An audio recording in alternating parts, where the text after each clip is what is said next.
Bienvenue sur Parlons de votre mental, le rendez-vous pour venir booster vos ressources psychologiques et votre mindset en écoutant des invités inspirants chaque semaine. Vous souhaitez être performant dans vos réalisations personnelles, professionnelles, tout en étant bien dans vos baskets? Nos invités de la saison 3 nous partageront comment ils font pour développer leur confiance en eux, leur motivation au quotidien, leurs méthodes pour gérer les échecs, la pression, le stress. Ils témoignent sur leur capacité de résilience et leur détermination pour toujours aller plus loin, plus haut, en restant positif. Abonnez-vous, ce podcast va devenir votre vitamine pour vous doper vous aussi à vous dépasser pour réaliser vos rêves. Et si nous découvrions notre invité du jour? Bonne écoute à toutes et à tous.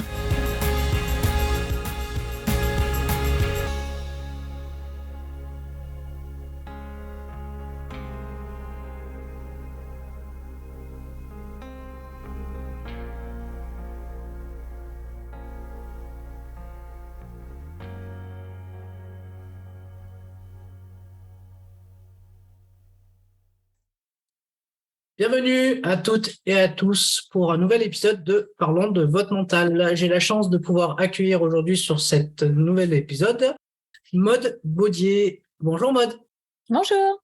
Alors très content de vous accueillir sur le podcast pour parler un petit peu de la dimension du mental chez l'entrepreneur. Oui. Vous entreprenez plein de choses, toujours intéressant de mettre en lumière les personnes qui osent se lancer des activités entrepreneuriales et pourquoi pas donner aussi envie aux autres de faire la même chose. Parfait. Alors, est-ce que vous pourriez vous présenter un petit peu brièvement? Alors, moi je sais que vous avez lancé Smatchy il n'y a pas longtemps, mais bon, il n'y a pas que Smatchy, il y a plein de choses avant aussi. Alors, j'ai un parcours hyper atypique. J'ai fait école de commerce, ça on va dire que c'est plutôt classique. J'ai travaillé dans le monde du luxe en marketing et en communication. Après, j'ai été business développeur dans des startups digitales et j'ai été également chasseuse de tête dans le digital. Et en 2017, finalement, j'ai quitté le monde du salariat et de l'emploi, on va dire sécuritaire, c'est-à-dire CDI assez classique pour me lancer en entrepreneuriat, qui a mené à ce que je monte 3 concepts qui sont toujours actifs actuellement. Le premier, c'est Print Your Race, c'est un e-commerce sportif. Le second, c'est Les Bornés, c'est une communauté sportive autour de la place de la femme dans le cyclisme et le triathlon. Et le troisième, qui sort donc en septembre, c'est Smatchy, qui est une application mobile pour permettre à des personnes de se retrouver pour faire du sport entre elles. Donc un peu comme une application de rencontre sportive, rencontre au sens très large puisque c'est l'objectif de pratiquer. Et ouais, c'est 3. En tout cas, j'avais Smatchy, du coup j'avais tilté là-dessus parce que moi-même étant sportif, c'est vrai que c'est souvent, ça peut être un frein d'aller faire du sport seul et du coup de pouvoir avoir quelqu'un ou faire des rencontres par le biais du sport, je trouve ça génial en fait. C'est ça, mais c'était toute l'idée en fait, c'était de répondre à un besoin qui va être souvent le fait qu'on abandonne. On met de côté les séances sportives dès lors qu'on se retrouve seul. Il suffit qu'il pleuve, il suffit qu'il y ait X ou Y raison qui fasse qu'on va avoir un élan de démotivation. Et le fait d'avoir en fait quelqu'un qui nous attend dehors, souvent c'est un élan de motivation et ça nous permet d'éviter de bâcher la séance qu'on voulait faire de base. Et donc le fait de créer un collectif finalement autour du sport qui permette de rencontrer d'autres personnes avec qui pratiquer a pour objectif aussi de ralentir potentiellement l'arrêt du sport progressif chez les jeunes adultes jusqu'aux adultes. Bah oui, en tout cas, c'est super d'avoir lancé ça. Donc, ça sort en septembre, c'est ça? C'est ça, exactement. Donc, voilà le slogan. Ne plus jamais faire du sport seul. C'est exactement ça. C'est tout l'objectif. Pour commencer l'épisode, j'aime bien commencer par un petit warm-up. On est dans le sport, on va parler de warm-up. Et de faire un petit portrait chinois. Comme ça nous met un petit peu dans l'ambiance. Et puis après, on reviendra sur votre parcours. Okay. Et sur la dimension du mental dans l'entrepreneuriat. Alors, Maude, si vous étiez une couleur, quelle couleur choisiriez-vous et pourquoi? J'aurais tendance à dire le violet, c'est la couleur qui est partout sur les bornés. Je crois que c'est ma couleur préférée depuis que je suis petite. Donc c'est vraiment purement par affect. C'est une couleur que je trouve unisexe, jolie. Et d'ailleurs, elle est partout dans les bornés. Ok. Si vous deviez être un arbre, quel arbre choisiriez-vous? J'aurais peut-être tendance à dire un chêne, parce que c'est solide un chêne. Normalement, techniquement, c'est quand même des arbres qui sont un peu robustes. Exactement. Ouais, le chêne, ouais, tout à fait. Ils sont gros, les chênes. Votre plus beau voyage? Ça dépend, en fait, comment on va définir beau. Si on parle de paysage, j'aurais tendance à dire que c'était les Seychelles. Si on parle d'expérience humaine, ça serait la Malaisie. Quelle est la qualité qui compte le plus pour vous? Dans quel environnement? Allez, comme on est plus dans le domaine du travail, dans le monde de l'entrepreneuriat? L'honnêteté. Quel est le défaut que vous avez du mal à supporter chez les autres? La méchanceté gratuite. Si vous deviez être une devise, laquelle choisiriez-vous? Il y en a une que j'aimais beaucoup, qui était faite, je crois, quand je ne vais pas la connaître par cœur, je peux la retrouver. Je l'avais notée sur mon profil, sur un de mes réseaux sociaux. Croyez en vos rêves et ils se réalisent peut-être, croyez en vous et ils se réaliseront sûrement. Ah oui, c'est vrai elle est chouette, celle-là. D'où la notion de la dimension mentale de la confiance en soi. C'est ça. Et c'est Martin Luther King qui a fait cette citation. Allez, une petite dernière, et après on va parler de votre parcours. Si vous deviez choisir une émotion, laquelle choisiriez-vous? La joie.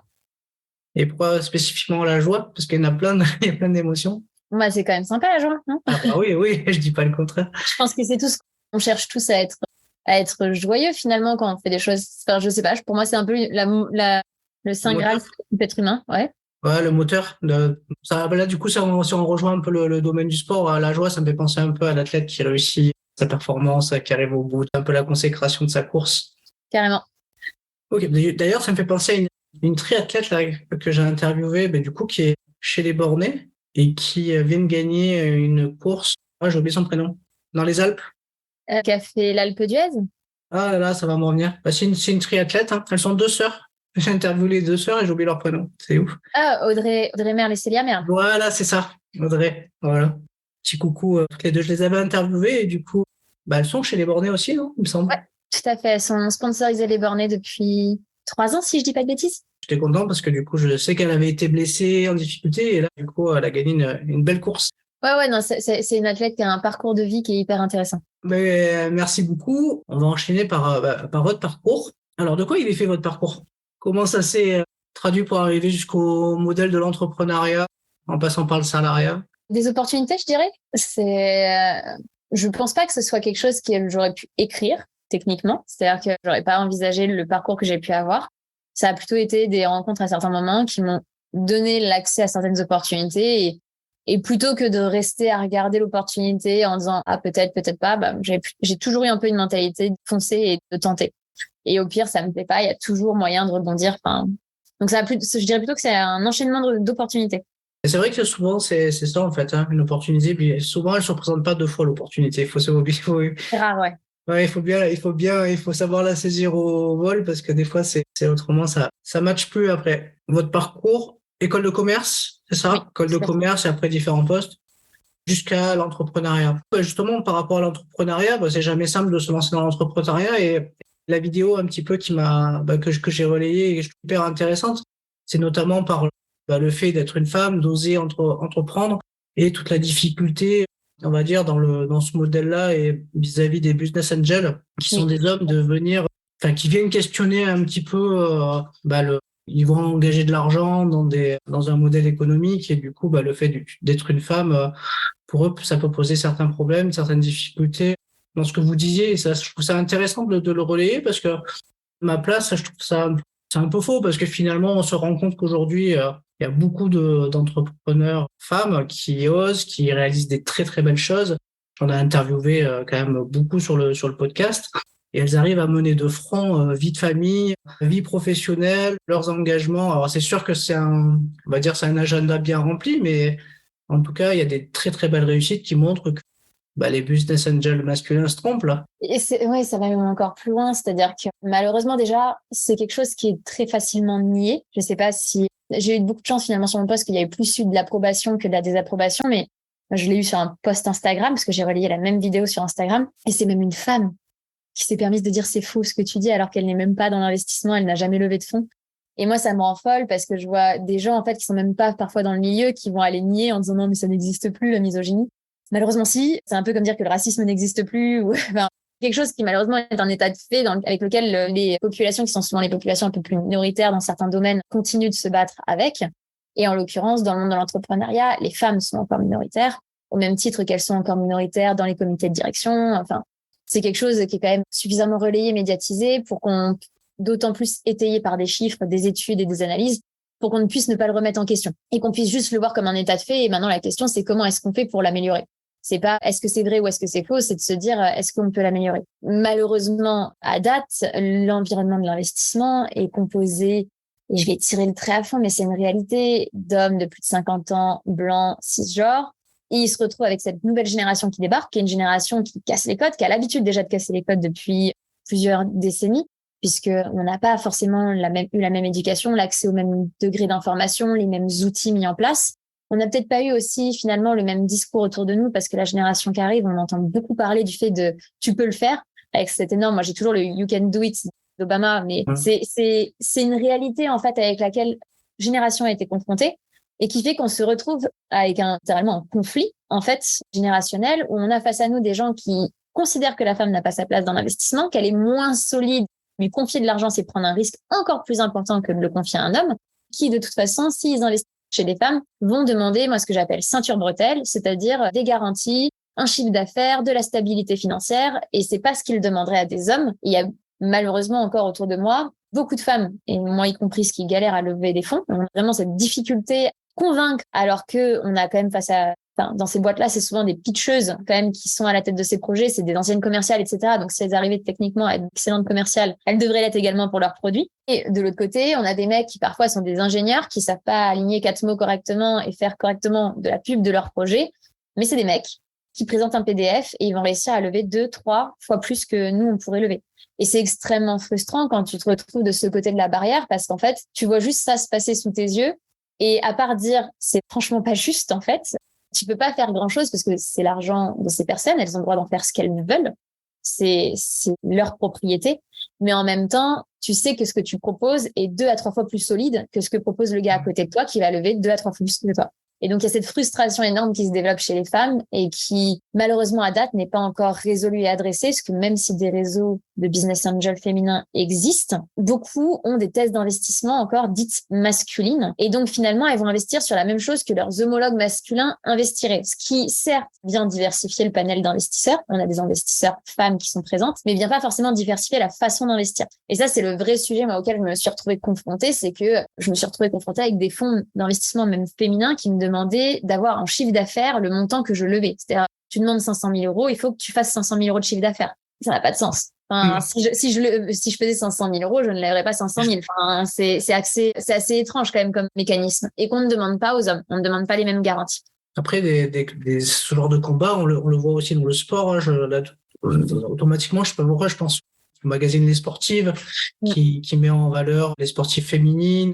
Du coup, pour qu'il y ait une égalité aussi médiatique, les hommes et les femmes, notamment dans le sport. Finalement, ça se rejoint un peu beaucoup quand on voit les différences de proportion salariale entre un homme et une femme. Alors là, je parle par exemple le monde du football, mais c'est juste diamétralement opposé, quoi. Donc, en fait, c'est dans tous les sujets. C'est-à-dire qu'actuellement, on peut pas encore prétendre à dire qu'il y a de l'équité, quel que soit le sujet, entre les hommes et les femmes. D'autant plus dans le monde de l'entrepreneuriat. Je sais pas si vous avez lu le dernier baromètre lancé par le collectif Sista, mais c'est un collectif, en fait, de femmes entrepreneurs et de femmes dans le monde de l'investissement qui sortent chaque année un baromètre. Et ce baromètre fait un état des lieux du marché de l'investissement et met en avant le fait que il y a des femmes seules, des femmes associées à des hommes et des hommes seuls, en gros, et même associés entre eux. Et montre la quote-part, finalement, de fonds levés en fonction des proportions, allant des petits levées de fonds, donc 500 000 euros à 1 million, jusqu'à des très, très grosses levées de fonds. Et plus déjà on monte dans le montant des levées de fonds, moins il y a de femmes. Et d'un point de vue global, les femmes solo founders attirent 2% des fonds. Et ça fait écho à quelque chose auquel j'ai échangé ce matin encore avec une jeune femme qui me disait qu'il n'y a pas longtemps, lorsqu'elle cherchait à lever des fonds, collectif de femmes, donc un collectif de femmes de fonds d'investissement, lui a recommandé de s'associer avec un homme pour lever plus facilement. Ah oui. C'est-à-dire que même les collectifs d'associations de femmes investisseurs vont dire à une femme, tu veux lever plus facilement, associe-toi à un homme. Comme si c'était un gage de qualité, juste parce qu'il y a quelqu'un qui est d'origine masculine à côté de nous, ça va forcément vouloir dire que le projet va mieux se porter. Ce qui est ridicule, en fait, on dit même pas, va chercher une compétence, va chercher, il pourrait dire, je sais pas, associe-toi à une personne qui est tech, ou associe-toi à un profil commercial, ou associe-toi à ceci pour venir compléter potentiellement tes lacunes. Et donc là, on parle de compétences. Non, on associe forcément à un genre. Et c'est là où je trouve que c'est complètement biaisé, parce que il y a des nanas qui sont bien plus brillantes que des mecs, il y a des mecs qui sont bien plus brillants que des nanas, hein, ça va dans les deux sens. Mais donc, c'est pas forcément un gage de qualité d'avoir un mec à côté de toi. La question, c'est quel est son panel de compétences et sa capacité à activer certains leviers. Ça vaut le coup de lever des fonds, mais avec des investisseurs étrangers qui n'auraient pas forcément ce modèle de genre. Ça fait partie de mes objectifs. J'ai remarqué qu'on me posait moins de questions dès lors qu'on n'était pas en France sur justement mes aspirations personnelles, c'est-à-dire ma volonté à me marier, à avoir des enfants. Donc, je fais partie de ces personnes qui vont très probablement internationaliser très rapidement leur capital. Je trouve ça dommage parce qu'après, on vient se plaindre qu'il y a très peu de boîte française portée par des fonds français et qu'en fait, finalement, c'est pas hyper vertueux ce qui se passe en France. Mais j'ai envie de dire que malheureusement, c'est la conséquence de la mentalité des investisseurs français et qu'il faudra pas s'étonner après que les boîtes, elles s'exportent et qu'elles s'exportent limite en délocalisant le siège social. Parce que si demain, on est financé par des Américains qui disent, OK, mais il faut que ton siège, il soit à Los Angeles. Oui, mais s'ils proposent 4, 5, 20 millions d'euros, j'en sais rien, alors qu'en France, on n'arrive pas à lever ces fonds-là, l'arbitrage, il va être très rapidement fait. Et ce qui est tout à fait logique, en fait, puisqu'on va chercher à pérenniser l'entreprise qu'on fait, on va chercher à la développer.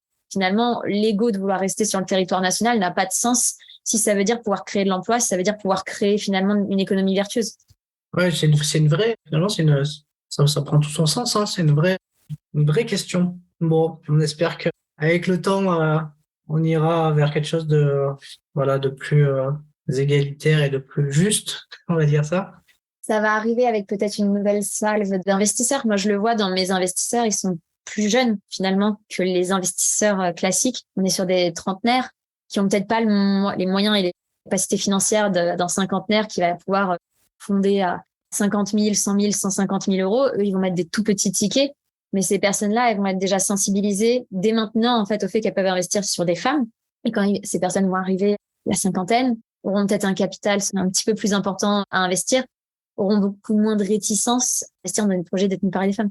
Je vois très bien. Maud, si tu es d'accord, on va parler un peu du mental et du mental qu'il faut dans l'entrepreneuriat pour se lancer. La première question que j'ai envie de te poser, c'est quand je te dis le mot mental, comment tu le définis, toi? Je pense que moi, j'ai toujours dit que l'entrepreneuriat tel que je le voyais, c'était de la résilience. C'est un peu le mot qui me revient toujours à l'esprit quand on me demande c'est quoi d'être entrepreneur, c'est d'être résilient. Ça s'associe finalement avec cette notion de mental. C'est-à-dire que c'est vraiment un mot qui, pour moi, fait écho à toutes les dimensions de l'entrepreneuriat et tout ce qu'on va y vivre. Et pour toi, les qualités indispensables à avoir pour entreprendre d'un point de vue mental, ça serait la résilience déjà. La résilience, ouais. La d'autres? Les qualités. Beaucoup d'organisation. C'est-à-dire qu'il faut être capable de, j'allais dire, faire des clusters dans son esprit, savoir vraiment, là, je suis focus sur ce sujet à cet instant T et je mets l'ensemble de mon énergie, l'ensemble de mon intensité sur ce sujet et je me disperse pas parce qu'on peut très, très vite, quand on est entrepreneur, à se retrouver sur 15, 20 dossiers chauds en même temps et il faut savoir comment prioriser les choses et comment s'organiser pour pas se retrouver super débordé et avoir la sensation, en fait, de se noyer. Et le dernier point, pour moi, c'est avoir une confiance en soi inébranlable parce qu'en fait, des personnes qui vont chercher à te détruire, il y en a pléthore, parfois même dans ton propre réseau, parfois des personnes que tu connaissais qui vont te lancer des punchlines où tu vas dire, mais waouh, c'est littéralement gratuit. Et donc, il faut que tu sois capable, en fait, de te dire, je m'en fous. Franchement, littéralement, ça ne m'atteint pas. Je sais pourquoi je fais les choses. Je sais vers où je veux aller et je laisse les autres faire leur arbitrage, être ou non dans l'aventure et ça s'arrête à ça. Il y a une certaine forme de, je pense, solidité qu'il faut avoir sur un peu tous les plans de la vie entrepreneuriale. On va revenir sur la confiance et on reviendra aussi sur le regard des autres. Pour développer ce mental, est-ce que tu utilises au quotidien des outils, des choses qui te permettent certainement des choses pour planifier, puisque tu m'as dit qu'il fallait être très organisé, mais est-ce qu'il y a des choses que tu utilises dans la dimension mentale qui te font du bien, des outils? Alors, il y en a qui font du yoga, il y en a qui font de la méditation, il y en a qui font du sport, enfin voilà, il y a pléthore de trucs. Toi, c'est quoi les choses qui te font du bien et qui te permettent de mentalement être solide et aller bien, en fait? Faire du sport et partir en vacances. Eh ben ouais, 2 choses simples. C'est ça. Non, j'ai pas d'outil magique. J'ai beaucoup de chance parce que j'ai toujours été comme ça. C'est-à-dire que ce que je veux dire va peut-être être un peu décevant pour les personnes qui n'ont pas cette mentalité, cette personnalité. Mais pour moi, être entrepreneur, c'est quelque chose que tu as en toi. C'est très difficile, je trouve, de le bâtir from scratch. Faut que tu aies des bases. Et ces bases-là, je les avais. J'étais déjà résiliente de base. J'avais un mental assez fort. C'est-à-dire que tu me disais, non, tu n'y arriveras pas. J'étais, ah ouais, tu vas voir. J'ai toujours eu cette mentalité dès toute petite. Ce qui fait que ça a été peut-être plus intuitif de pouvoir me battre pour les idées auxquelles je croyais. Et je pense que c'est un peu la même chose que les sportifs, c'est-à-dire au même titre que tu as une capacité physique naturelle et supérieure très probablement à la moyenne parce que tu as potentiellement cette chance génétique. Tout le monde n'est pas né de la même façon. Moi, j'avais cette chance d'un point de vue solidité intellectuelle et capacité finalement à encaisser. Et ça a toujours été dans moi. Donc, je pourrais pas donner de formule magique pour les personnes qui ne l'ont pas de façon innée parce que malheureusement, pour moi, j'ai eu cette chance-là. Finalement, un entrepreneur, c'est un peu être sur un ring de boxe. Hein.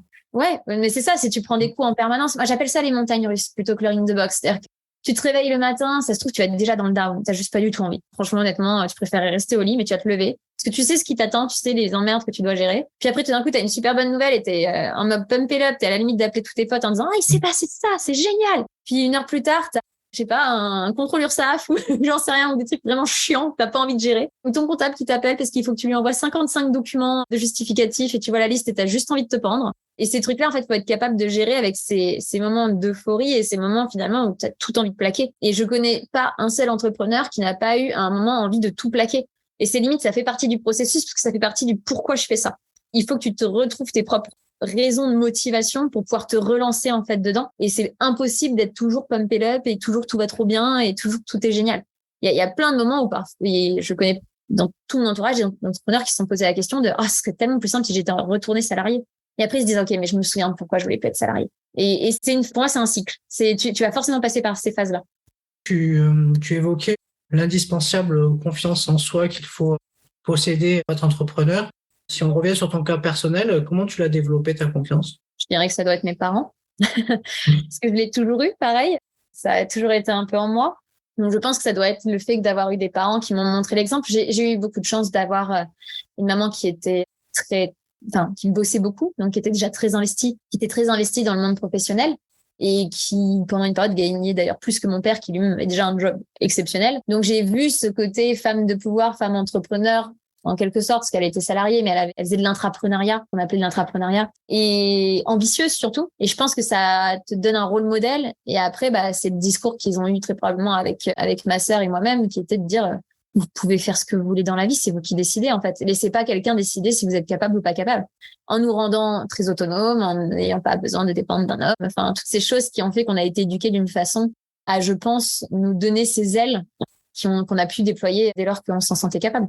Si je te dis, parce que souvent en France, on évoque souvent le mot échec. Moi, c'est pas forcément un mot qui fait partie de mon vocabulaire. Je préfère le mot expérience, mais on entend souvent droit à l'erreur, échec. Toi, tu te positionnes comment par rapport à ça? Si t'en as pas, tu sais pas ce que c'est le succès. Pour moi, ça fait partie du cycle, en fait. C'est déjà, les difficultés, t'en as en permanence. C'est-à-dire que tout petit, on vit des difficultés. On va pas comprendre un exercice de maths, on va avoir du mal à apprendre l'anglais. Enfin, on a connu des difficultés tout au long de notre vie, d'un point de vue scolaire, d'un point de vue social. Donc, ça fait partie pour moi d'un cycle d'apprentissage. Et surtout, en fait, tu peux pas savourer le succès si t'as pas connu, pour moi, l'échec. Ça va avec. Ça fait partie du jeu. C'est-à-dire que je vais faire un exemple, mais tout bête, mais qui est sportif. Il y a cette séance potentiellement sur piste que tu vas aller faire d'athlétisme parce que tu prépares ton marathon et tu vas foirer, mais toutes tes allures, tu n'y arriveras pas. Et la séance, elle est juste inutile dans un sens où tu n'as pas fait ce que tu devais faire d'un point de vue allure, mais dans la réalité, elle est super utile parce que quand tu vas passer ta ligne d'arrivée, tu sauras pourquoi tu l'as fait. Et d'autant plus en faisant le temps que tu voulais, etc. Et pour moi, il y a cet effet un peu balancier où tu peux pas autant savourer, je pense, le moment où tu as réussi si tu n'avais pas eu toutes les galères que tu as eues derrière.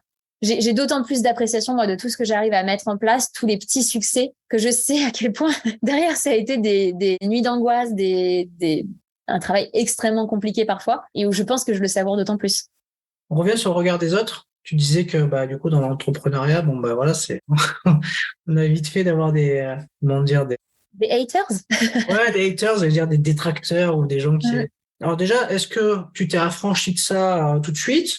Ou est-ce que tu as travaillé dessus? Comment tu gères? C'est super dur de s'en affranchir.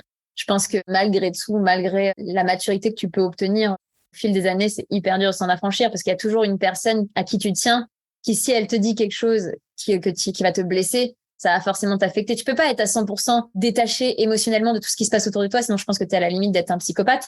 On a tous naturellement des émotions qui sont plus ou moins fortes selon les personnes qui s'adressent à nous. J'ai plus tendance, en fait, à n'avoir rien à faire des gens qui sont pour moi pas du tout des modèles. C'est-à-dire, en fait, les gens qui ont la critique facile mais qui n'ont jamais rien fait de leur vie, j'ai envie de dire, mais qu'est-ce que j'en ai à faire? Tu ne sais même pas ce que je vis au quotidien. Par contre, elle va être beaucoup plus difficile, cette critique, si j'ai face à moi quelqu'un qui vit exactement les mêmes choses que moi. Parce que dans ce cas-là, je le prendrais plus comme finalement un pied d'égalité de conversation. C'est-à-dire qu'on est finalement en train de vivre la même chose et tu vas me dire que ce que je fais est complètement merdique et je vais vraiment me remettre en question. Parce que je vais vraiment me demander à quel point est-ce que ce que la personne va me dire va être vrai et ça peut beaucoup plus m'affecter. Donc, c'est littéralement impossible pour moi d'être 100% détaché. C'est juste que tu vas être attaché à un certain type de personne par rapport à un certain sujet. Et ça va pas t'affecter de la même façon et chaque personne a sa dimension. Il y en a qui vont t'affecter sur le plan affectif, émotionnel. Il y en a qui vont t'affecter sur le plan de la vie personnelle. Il y en a qui vont t'affecter sur le plan professionnel. Tout le monde n'a pas forcément toujours la même casquette d'ailleurs. On dit souvent que l'entrepreneur est seul, mais on peut aussi bien s'entourer. Ouais. Il y a quelque chose qui est, du coup, qui est important de bien s'entourer. Est-ce que toi, tu as une équipe autour de toi? Comment ça se passe? Ah oui, bah déjà, j'ai mes actionnaires, j'ai un board, donc j'ai constitué un groupe de plusieurs personnes qui m'entourent d'un point de vue professionnel. Et après, j'ai la famille et les amis qui vivent up and down, justement, les fameuses montagnes russes quotidiennement, parce que ils peuvent très bien recevoir un message hyper euphorique parce qu'il s'est passé un nouveau deal et qu'on est super content parce que ça va donner 2 mois de trésorerie à l'entreprise et que 2 mois de trésorerie, c'est toujours ça de prix. Comme des gros mondes down où tu sais même plus comment tu vas faire pour payer tes salariés et là, tu t'endors pas et tu fais des messages aux personnes en disant, mais franchement, qu'est-ce que je fais là, quoi. Donc oui, évidemment qu'on est entouré et je pense que c'est d'ailleurs grâce à ces personnes-là que les entrepreneurs lâchent pas. Tu as besoin, c'est vital de pouvoir avoir ces personnes qui vont juste peut-être calmer tes émotions à un instant T.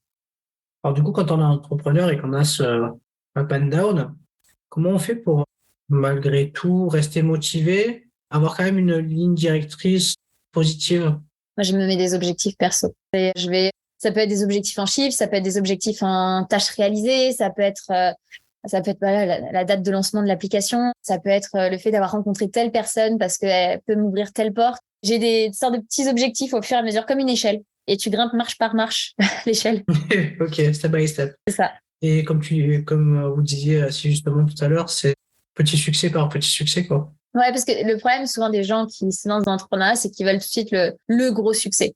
Hyper dur à obtenir. Enfin, c'est pas aussi facile qu'on l'imagine. On voit tout de suite les grosses success stories américaines, mais en fait, ce qu'on raconte pas, c'est tous les échecs qui se sont pris avant, toutes les grosses claques qui se sont pris et que ça fait partie du jeu. Et quand on voit que là, Blablacar est rentable pour la première année, cette année, ça fait, je crois, 20 ans qu'ils existent. Bon, il faut quand même remettre en perspective le truc en se disant, bon, c'est pas si inconcevable que je galère, en fait. Malheureusement, je pense qu'en se mettant des objectifs trop hauts, on est très vite démotivé parce que c'est super dur de l'atteindre. Donc, c'est un peu, je fais une analogie avec le sport, mais c'est un peu comme se dire, je veux courir mon premier marathon à telle allure. Moi, j'ai toujours dit, le premier marathon, tu y vas pour le finir déjà. Et regarde ce que ton corps fait et ensuite donne des objectifs d'allure sur la base de ce que tu as fait sur ton premier. Mais aller courir son premier marathon, immédiatement un énorme objectif hyper ambitieux, c'est le meilleur moyen de s'en dégoûter pour moi, et 2, le meilleur moyen d'aller à l'échec et en fait finalement de se dévaloriser, alors qu'en fait non, ça veut pas dire que t'es pas bon, ça veut juste dire que ton corps il a besoin d'apprendre et au fur et à mesure en fait tu vas y arriver et ton objectif saint graal, mets-le dans 2-3 ans et entre-temps mets-toi des objectifs intermédiaires. Si je comprends bien, il faut quand même avoir des objectifs et se fixer un plan pour réussir. Ah oui. Tu sais pas où tu vas le matin quand tu te lèves, c'est le meilleur moyen pour tourner en rond et perdre 3 mois de ta vie. On va parler un peu d'émotion. Est-ce que du coup quand on est entrepreneur, je pense qu'on a certainement du stress et de la pression à gérer au quotidien. Quels sont vos moyens de les gérer? Je fais du sport. Parce que je fais du sport, j'essaye de m'accorder des moments personnels, dont les vacances, parce qu'on voit toujours ça comme le fait d'être un fainéant, de partir en vacances, alors qu'en fait, c'est pas du tout ça. Pour moi, c'est un reboot. Et accepter d'envoyer chier les gens quand tu es en vacances. Et ça, c'est un apprentissage hyper compliqué parce que personne n'est indispensable. Genre, la plupart des cas que tu traites dans ton entreprise, ça peut attendre 1 semaine. Il y a personne qui va mourir. T'es pas chirurgien du cœur avec un enfant sur la table. Hein. La plupart du temps, on a des jobs quand même qui sont pas à ce point essentiels. Et on a tendance, en fait, à ne pas savoir décrocher, pas savoir dire non. Et ça, c'est un vrai apprentissage, moi, que je continue à faire, mais qui est essentiel pour sa santé mentale. De vraiment dire, franchement, là, t'es sur mon téléphone perso, il est 22h, t'es en train de m'écrire, je suis dans les bras de mon mec, laisse-moi tranquille, envoie-moi un mail. Ça, je l'ai fait plusieurs fois parce que j'avais des personnes qui m'écrivaient sur mon WhatsApp et quand tu sais, en plus de ça, des gens, au fur et à mesure que tu les fréquentes, qui deviennent des amis, mais qui sont aussi peut-être des prestataires et que eux, à 22h, ils t'envoient un truc boulot et que toi, t'es en train de faire toute autre chose. Il faut savoir dire, écoute, passe-moi un mail. Et moi, je l'ai fait il y a pas longtemps. J'étais en vacances. On m'a écrit par rapport à un truc de comptabilité. Je fais, envoie-moi un mail. Voilà. Là, t'es sur mon WhatsApp. Si tu veux m'écrire sur mon WhatsApp, franchement, demande-moi comment je vais. Juste, salut, ça va? Tu fais quoi de ta vie? Mais viens pas me parler boulot. Voilà. C'est surtout quand tu sais que je suis en vacances parce que sur Instagram, je l'ai diffusé, etc. Et ça, c'est pour moi, une vraie limite à savoir mettre et à apprendre pour être bien dans ta tête. Sinon, tu décroches jamais et à un moment, tu vas vriller, en fait. Ouais, je comprends. Moi, j'ai beaucoup de chance alors aujourd'hui. Pourquoi? Pour être accessible à une super interview. Ça fait quand même partie des moments de vacances. Écoute, oui, très bien. Merci beaucoup. C'est vraiment des questions que je pose souvent à des invités plus sportifs. Vous êtes sportifs, mais en tout cas, j'aime bien poser cette question de cette capacité à rester focus sur une tâche. Et parce que très souvent, on a quand même beaucoup de distractions possibles. Ouais. Comment on fait quand on est entrepreneur avec beaucoup de choses à gérer pour tenir cette concentration sur une tâche bien précise. Je suis pas un bon exemple pour le coup sur ça. Pour une raison très simple, c'est que je fais partie de ce qu'on appelle, alors ça va faire sourire parce que maintenant les gens voient la série HPI. Je sais pas si vous voyez le truc qui est sorti sur TF1. Bon, je suis très très loin de l'excès du personnage de Morgane, parce que c'est très caricatural. Mais j'ai cette chance d'être ce qu'on appelle au potentiel. Et c'est bien avec la capacité à pouvoir d'autant plus faire 2-3 choses en même temps. Donc, je suis peut-être pas forcément le meilleur exemple sur ça parce que j'ai su exploiter au maximum mes compétences et être capable de monter un dossier financier en même temps que de répondre à quelqu'un sur le téléphone, en même temps que d'avoir une série qui passe à la télé et de réussir à tout bien faire. Mais c'est parce que j'ai cette chance d'avoir ce cerveau qui fonctionne en dissociation. Maintenant, moi, si je dois donner des conseils à des personnes qui n'ont pas forcément ces outils-là à disposition, j'aurais tendance à dire, en fait, de se couper et de s'isoler du monde. En fait, de faire littéralement l'opposé de ce que je fais et de mettre le téléphone en ne pas déranger, en mode concentration, de ne pas avoir la moindre distraction, d'avoir un environnement professionnel, c'est-à-dire ne pas travailler dans sa chambre, ne pas travailler sur son canapé, avoir cet espace, en fait, dédié au boulot qui fait qu'en fait, c'est la bulle boulot. Et on se donne un objectif à chaque moment de la journée. C'est-à-dire que ce matin, tiens, mon objectif, c'est d'avoir fait ça et ça. C'est mes 2 objectifs. Si je fais plus, tant mieux. Ça veut dire que j'ai eu du temps rap, j'ai été efficace, j'ai été productif. Si je dois faire moins, déjà, ça veut dire que j'ai mal estimé mon temps. Donc, il faut que je réapprenne sur ça pour savoir bien réestimer mon temps la prochaine fois que ces tâches reviennent dans mon agenda. C'est vraiment, pour moi, le conseil, ça serait d'apprendre à retirer justement cette multi-connexion qu'on peut avoir qui vient complètement perturber les gens et qui font qu'ils sont mais pas du tout productifs. Il y avait un livre qui disait que quand tu as été dérangé sur une tâche, imaginons, on est en train de faire un document, quel que soit le document, et on reçoit un texto, on prend le téléphone, on regarde le téléphone, on met 5 à 10 minutes à se remettre complètement dans la tâche, c'est-à-dire à être 100% focus. Donc, il suffit qu'il y ait une notification toutes les 5 minutes sur votre téléphone, vous serez jamais à 100% focus sur votre tâche. Donc, le fait de pouvoir apprendre à déconnecter est hyper important. Ouais, c'est important. Après, justement, j'ai été référent en fait pour la FEP, une association pour les enfants à haut potentiel. Mais c'est vrai qu'il y a des gens en fait qui ont cette capacité-là à pouvoir faire plusieurs tâches en même temps et à les faire de manière efficiente. C'est ça. Mais après, il faut trouver ça, il faut trouver sa manière de fonctionner en fait au final. C'est ça. Chacun a sa méthode. Par exemple, moi ce matin, j'avais un truc hyper redondant à faire où je savais que ça allait juste être de la tâche répétitive et qui nécessitait mais 0% de mon attention. J'avais littéralement une série en même temps. J'avais pas besoin que 100% de mon attention soit sur ce que j'étais en train de faire puisque de toute façon, c'était vraiment quelque chose de répétitif que mon organisme allait limite répéter sans que j'aie à réfléchir. Bien sûr, demain, j'écris un contrat pour quelque chose de juridique extrêmement important. Je vais me couper et je vais m'isoler parce que là, il y a un degré d'importance où la petite erreur peut avoir des conséquences bien plus grosses. Donc, faut aussi savoir arbitrer sur comment faut se connaître en fait. Faut connaître son cerveau, son mode de fonctionnement. Et chacun est chacun a ses propres méthodologies. On ne peut pas faire de généralité sur ça. C'est pas du tout la même façon de penser d'une personne à une autre et il faut qu'elle se connaisse mieux que les autres ne la connaissent sur ce plan-là pour le coup. Ouais, c'est vrai. C'est important, ça. Il faut vraiment d'apprendre à le faire tôt, en fait. Quand on est étudiant, tout ça peut aider, quoi. C'est ça. Il faut que ça devienne des réflexes et juste, je sais ce dont j'ai besoin à un instant T pour faire telle tâche. Allez, une petite dernière. Souvent, on entend, pour avoir une force mentale, il ne faut rien lâcher. Qu'est-ce que vous en pensez? Bah oui. Oui, complètement. Ça revient encore à la résilience. La résilience, c'est la notion pour moi on va essayer de t'écraser, on va essayer de couper les jambes, on va tout faire en fait pour que tu repousses pas et que tu continues à pousser. Et c'est un petit peu la même chose, c'est-à-dire que je suis intimement convaincue que les personnes qui réussissent sont des personnes qui n'abandonnent pas. Et ça veut pas dire qu'elles n'ont pas eu des difficultés, ça veut pas dire qu'elles sont pas passées à 2 doigts de la faillite, ça veut pas dire, j'en connais plein des entrepreneurs maintenant à succès qui sont partis avec leur gros chèque après avoir revendu la boîte, ce qui était 2 doigts de la faillite, qui ont licencié la moitié de leurs salariés, si ce n'est plus, et qui ont vraiment vécu des moments où t'as pas envie de les vivre en tant qu'entrepreneur. Tu n'as pas signé pour ça, en tout cas, c'est pas l'objectif. Et clairement, ce qui a fait le succès de chacun d'entre eux, c'est de la résilience, c'est la capacité à dire, je lâche pas.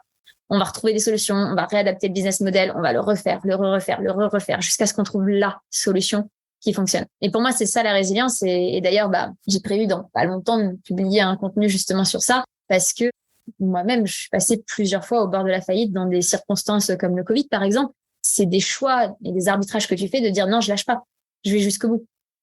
Oui, c'est le fait de pas abandonner finalement, de continuer, de croire dans l'objectif final et après de s'adapter. C'est pour ça que je dis que pour moi, l'entrepreneuriat, c'est une mentalité, c'est un type de personne et tout le monde n'est pas fait pour ça. Et d'ailleurs, c'est pas grave. C'est-à-dire que on voit tellement l'entrepreneuriat comme une sorte de saint graal, de succès, etc. Mais il y a des gens qui sont très heureux en salariat, qui vivent leur meilleure vie, qui sont épanouis intellectuellement, émotionnellement, et c'est fait pour eux, et tant mieux. Et d'ailleurs, nous, on a besoin de ces personnes-là parce qu'on a besoin de ces profils. qui sont capables de pouvoir s'épanouir dans un poste en salariat, parce que sinon, il n'y aurait pas de boîte, ça n'existerait pas. Et il faut qu'il y ait forcément de tout. Et il faut arrêter de voir l'entrepreneuriat, à mon sens, comme étant ce saint graal de la liberté, de la personne qui est digital nomade, qui peut bosser partout, qui gagne des millions, qui est super content de tous les aspects de sa vie. Ça reste un être humain, il a ses galères, il y a des moments difficiles financiers comme tout le monde. Il faut arrêter de le sacraliser, pour moi, de le mettre comme un piédestal et remettre ça dans la réalité de ce que c'est. C'est un job dur et que parfois, il y a des personnes qui, je pense, feraient mieux de prendre de l'intrapreneuriat, c'est-à-dire de chercher dans des entreprises des projets dits entrepreneuriaux, mais avec la sécurité financière du salariat, qui leur retirera toute cette pression-là, tout en leur permettant de pouvoir à disposition toute leur capacité de créativité, peut-être même de création, sans avoir tout le poids que peut être le poids de l'entrepreneuriat. Et pour moi, il faut arrêter de voir ça comme quelque chose qui est exceptionnel. C'est pas exceptionnel, c'est un job. C'est un type de job. Et il y a plein d'autres types de jobs à côté. C'est super enrichissant de pouvoir échanger avec vous sur toutes ces questions-là. J'ai pour tradition, en fait, pour clôturer le podcast, de laisser la parole à mon invité pour finalement un petit peu sceller le podcast et surtout essayer d'évoquer quelque chose qui lui tient à cœur. En tout cas, de transmettre aux auditeurs qui vont écouter ce podcast quelque chose qui est plus dans le moment. Alors, des fois, il y en a, c'est des assos, il y en a, c'est vraiment une valeur partagée. Ça serait quoi pour vous, Maud? Moi, ce serait l'équité. C'est-à-dire que je pense que tout ce que j'ai construit et tout ce que je véhicule comme message, c'est autour de cette place-là et on en a parlé ensemble.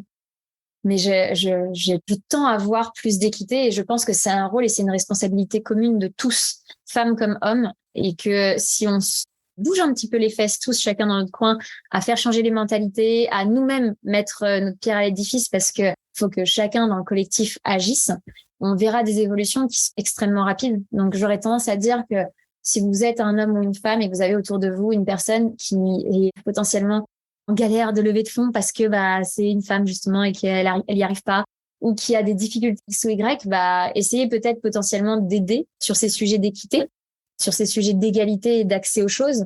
Et peut-être que d'ailleurs, vous aurez fait votre bonne action qui mènera à une très, très grosse success story, alors que ça aurait pu être un très, très gros abandon parce que vous auriez peut-être pas agi. Merci beaucoup. Avec plaisir. Merci. Si cet épisode t'a plu, tu peux le partager en me taguant ou en lui laissant 5 étoiles sur Apple Podcast. Tu pourras aussi être tiré au sort pour gagner un test HomeSat pour évaluer tes qualités mentales.